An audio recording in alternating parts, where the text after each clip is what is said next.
All right, ladies and gentlemen, welcome back to Dollar Weekly Tactics. It is Wednesday night, which means we got the patch notes this morning, which means we're going to go over this week in Eternal Evolution. Now, this is a weekly segment I do, going over the week that was in the game we all know and love, and then the week that is upcoming. So, let's, I make the border a little bigger. Let's dive directly into it, and let's talk about the week that was. So, we just got off the heels of the Easter events. Now, we are going to say goodbye to pretty much all of this.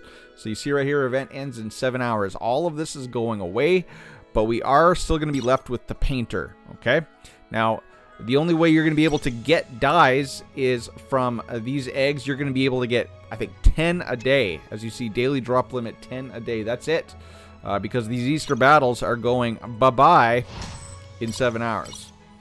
I was first until Mr. Venom here found a team that was 2 million better than mine and knocked me out. Oh well. Oh well. Tis what it is. So make sure you go complete your Easter battles if you see this tonight. Otherwise, it'll be gone. It'll be gone.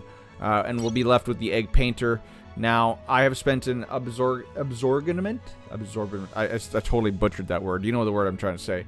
I spent a whole buttload of crystals, and I am going to be starting the Ravenna skin here shortly. The last two eggs, the ones that are underneath my camera, underneath my head, those ones, I can only imagine how much crystals it's going to take to get that.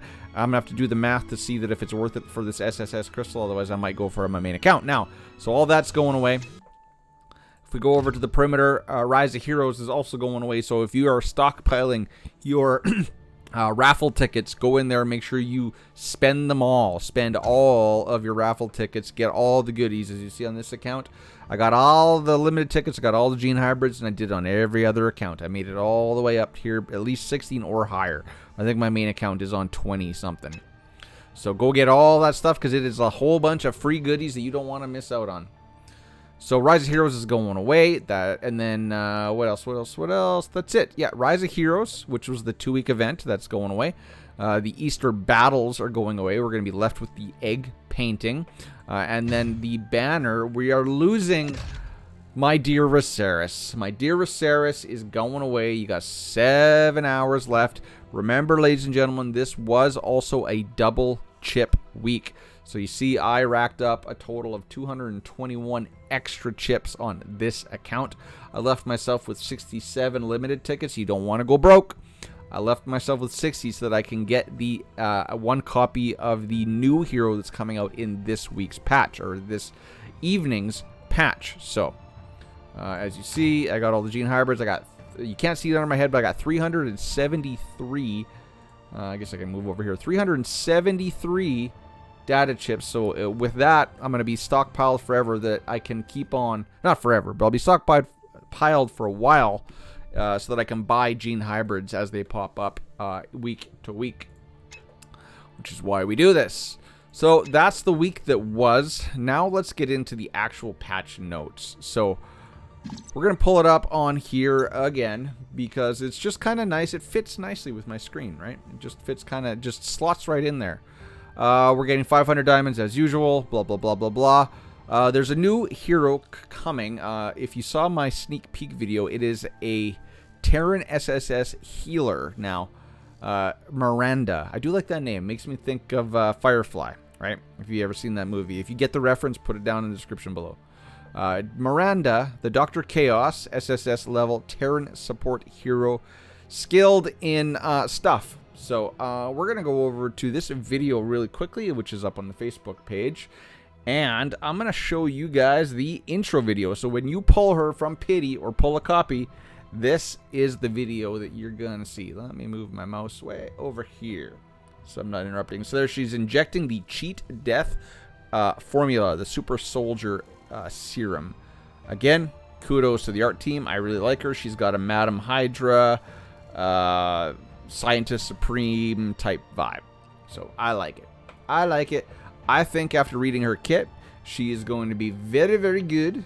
And I am going to get her up to Immortal on my main account. And I will do the character review in a separate video. We did get her skills. Now, they are up on Facebook as well. If you want to see her whole kit, I'm not going to go into it in this video. It'll make this video too long. This video is just going to be basically discussing the update and the stuff that we already talked about.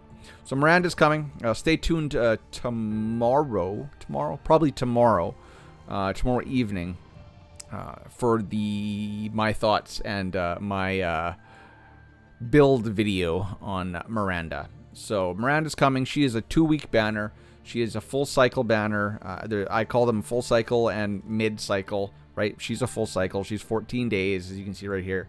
We're also going to get a Xena. Now, a Xena, it's too bad because a Xena is good. Now, I have heard from multiple sources now that a Xena has been removed from the 2nd week fixed banner for new players, which I guess in a way makes sense because if I was a new player, I'm probably going to be going for Emma over a Xena, since a Xena is the lifter for Emma and other hunters. So it would behoove you to get 1 copy of Miranda and a Xena if possible, which means if you are dry from the double chip event, maybe you want to consider getting 1 copy of her for 120 chips, because a Xena does elevate hunters, right? She's kind of a cheap version of Viserys. Viserys also buffs and speeds up all hunters, whereas a Xena just buffs the character in her same row, right? So yeah, so that's coming, and she's only gonna be here for 7 days. Galactic Treasure is one of the events that we're gonna get in this update. Now, Galactic Treasure is the one where you have to win. You have to actually win 5 Galactic Arena battles per day. You don't have to do them all. If you do 4 a day, you should still be able to get the entire board, all of the rewards. But if you win 5 a day, you will eventually get a point where the board will refresh, and you'll get an option of, I think it is basic tickets and advanced tickets and stuff that's not worth much. But the first board is where all the goodies are from. We're either going to get a hero copy, which I've seen, or a gene hybrid, which is even better. Because that means I don't need to pull as many copies of Miranda. Now, that is a 10-day banner. Interesting. 10 days. 10-day banner. Okay. Sure. All right. Okay. And then Gamuzo's Bell. That's the whale food. So that's an RNG fest spinny wheel, the roulette wheel of money, where it costs usually about $300 to get all the major rewards on the board. Now, the rewards are a Miranda copy and a Xena copy, and then the Thorn of Glory. Now, the Thorn of Glory is not a sexy prototype. It is the speed prototype. It's very niche. I use it in Disa Caves on the new Disa Caves X123 teams because you want your characters going really, really fast. But other than that, I don't think it has much valid use cases in the game enough that you'd want to spend a whole bunch of money to get a copy. Now, hopefully, you're lucky and you pull one for free, okay? But that's a 7-day event. Twilight Lands will open on most servers. That means server, I think it's 3 or week 3 or higher, I do believe. Yes, Rise of Heroes opens in week 2 if you are a new player. And then Twilight Lands can open in week 3, but I think it's also dependent on your level or how high you get your characters to, so keep that in mind. If you're seeing this and you're a new player, you might not see Twilight Lands. Now, they screwed it up in a way. We'll discuss that. We will discuss the Twilight Lands tweaks. A lot of people are making a big to-do about it, but in all reality, they just simplified it. And we'll get to that later. 14 days. So this is the sister event to Rise of Heroes. When Rise of Heroes ends, Twilight Lands comes. We get them both back to back to back to back. That is now a set schedule in the game. I like it. I look forward to Twilight Lands, especially on day 1, because I get a whole whack of free stuff since I've cleared halfway through, I think 16.5-ish. So I get a whole bunch of good stuff. And then Guild vs. Guild. Now, everybody has been clamoring about Guild vs. Guild. I'm going to do a whole separate video for Guild vs. Guild after I make this video, and I'm going to try to post it tonight with this one. So go find that video, because this one will be posted first. But there is a lot to discuss about Guild v Guild. They've been working on this since November. I have patch notes from then that we can use and discuss, which will give us some more hints about how it's going to run. But basically the TLDR is more than 10 of you in your guild have to click participate for you to actually fight in one. We don't know the rewards. You're going to set a defensive team. You're going to set defensive teams, kind of like Summit Arena, and then you're going to have to pick and choose and fight and win. And the points are going to be, we'll go over the points and stuff when we go over the Guild vs. Guild video in its entirety. So that is coming. A lot of people are losing it over the amount of time this is going to take, but it's not. So it's 3 of them a week. It says they last 48 hours, but there's a 24-hour join period, right? So you to make sure that you've got enough people going so that you can actually compete with as a guild. So really, it's 3 days a week, and you're probably only going to have 3 fights in one day. So you're going to have to do 9 extra PvP type battles a week, if that's what I've read, if that's how it's going to go. All right. Okay. So not a big deal, but in Star Wars Galaxy Heroes, we had a game mode exactly like this called Territory Wars. Now, again, that guild or those guilds were 50 people, except there you had to put down 20 teams and you had to fight 20 teams. It was way more complex than this. This is like a baby version of that game mode, but I've had some of the most funnest moments in mobile gaming through that game mode. You get in Discord with your guild, get into a voice chat. It comes down to sometimes to the last wire. Who's going to win? If you lose by the skin of your teeth, it's heartbreaking, but when you win by the skin of your teeth, it's exhilarating. It will add a new layer to this game. Now, Guild v Guild is also content that scales with the players. All they got to do is plop it in the game, and that content will scale for the life cycle of this entire game, because as teams evolve and change, the whole game mode evolves and changes along with it. Okay, so it's a very, very good thing. I can't wait. I'm excited. I think my expectations are a little bit higher than what reality is going to be, but that's okay. That's all right. Okay. Game content adjustments and optimizations, and they did a bunch of stuff here that is really, really, really cool. So they did a bunch of work on the commanders. Optimize commander skills and attributes.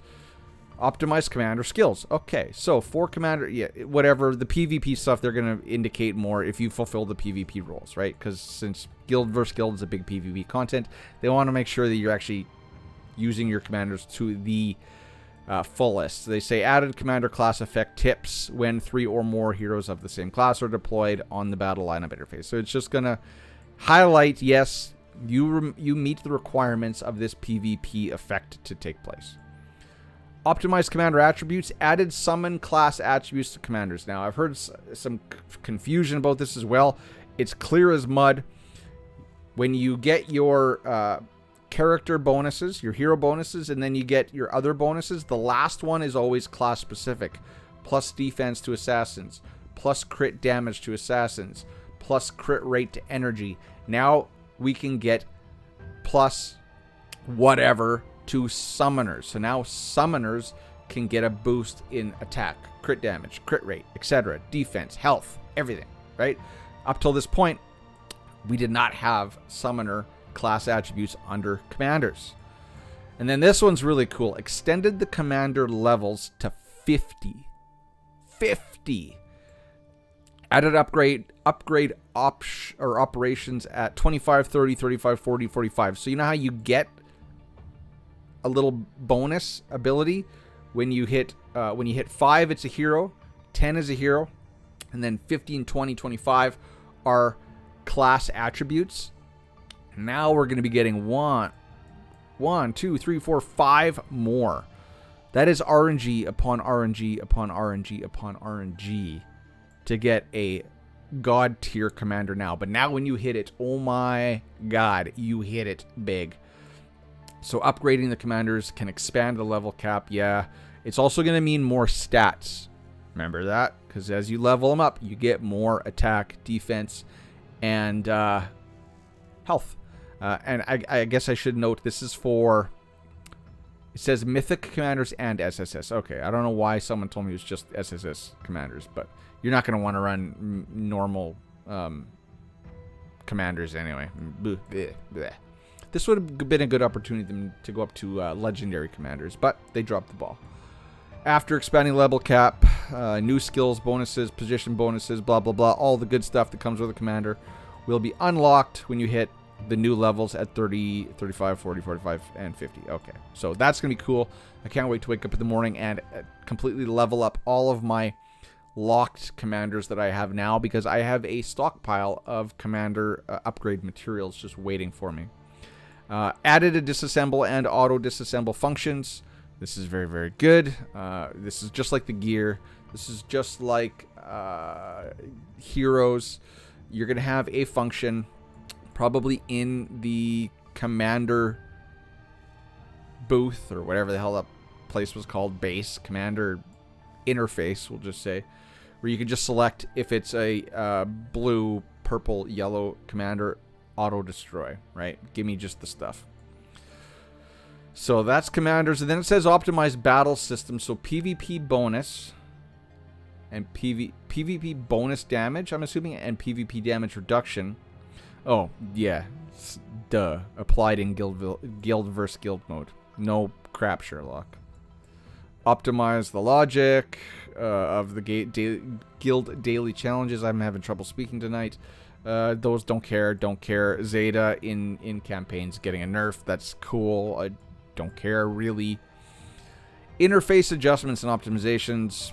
Yeah, if you have an X5 talented hero, which I don't because it's a waste of resources, you're going to get a nice shiny special effect added to an avatar if you choose that hero to be your avatar. But who wants a Muka avatar? I think I have Rosaris, but she's Immortal 0. I'm not going to switch it to one of my...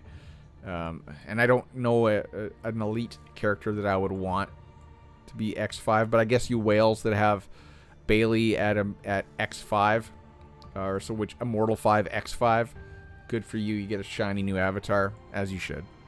Optimize the personal info interface. If you guys didn't know what that is, that's this. So right, so say my Sorvali, if my Sorvali was Immortal 5 X5, I don't know.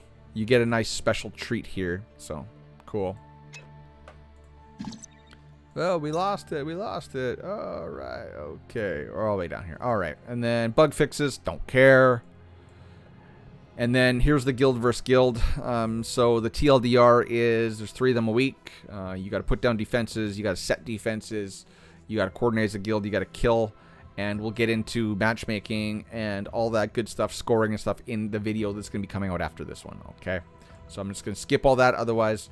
this video is going to be too long. I'm already 18 minutes in now. Twilight Lands. Here's what I want to touch on at the end. So, TLDR is, they said too many people were confused by the way that they introduced the scoring. And as such, we're going to be rolling all that back. And we are going to take away the complexity of it and make it easier for you since you couldn't understand basic math. That's harsh, I know, but that's what they're doing. So... blah, blah, blah, we have considered, blah, blah, blah. Chapter 16 has been adjusted from 20 stages to 10 because no one could beat 6. It was almost impossible. But they did say right here, reduced the difficulty of Chapter 16 as a whole. So we'll see to what degree, because it was quite ridiculous how frickin' hard it was. And adjusted the configuration of monsters in Chapter 16. It's still going to be the bosses, right? It's just going to be the mini bosses again. So they dropped it down to 10. They reduced the difficulty, so maybe I can complete all 10 because I think I made it. I completed 5, couldn't complete 6. I think that's what it was last time. And then here's the one that everyone's kind of losing their poop about. In the ranking rules of Twilight Lands this time, the mechanism of counting points based on damage done to the enemy, which is what the scoring was like last time, which I liked, they're turning that off. So now they're just saying that the ranking rules of 16 and is going to be the same as it always has been. If you clear the chapter first or the stage first, you get time stamped, you're first, which is how it already worked beforehand. It's just that they had, instead of a time stamp, they had a damage stamp, right? So now, the way how difficult it is, if someone beats stage 6 first before me, since the amount that you can do in a day is so incremental based on your account, it's not a big deal. If the guy that finishes first is probably going to be first, it's really just there's going to be no change. There's going to be no actual change. It is technically still a race, but in chapter 16 last time, it was a race of turtles. So if someone got a big, huge hit, and they would incrementally, like a turtle, crawl further and further ahead of you, they're going to clear the stage first. Right? They always were. So now, instead of damage stamps, it's back to time stamps. But really, nothing's changed. Nothing's changed. It's still the same. But if they nerf it too much, as they said they're going to do, then maybe we might have problems. Because if someone can clear all 10 on day 8, that's a problem. It should still be very, very difficult. As I said, I made it to... If it's 10 stages, I made it to 5. I cleared half of it. We'll see. But that's the big change to Twilight Lands. Twilight Lands has always been the measuring stick of our EPs, and we want it to be that forever. So, yeah, blah. And that pretty much wraps up the week that was and the week that is upcoming this week in Eternal Evolution. If you guys have any comments, questions, or concerns, put them down in the comments section of this video. I respond to every comment. All of my good links for Eternal Evolution and all my socials are also in the description. Till next time, ladies and gentlemen. See you on the flip side. Bye-bye.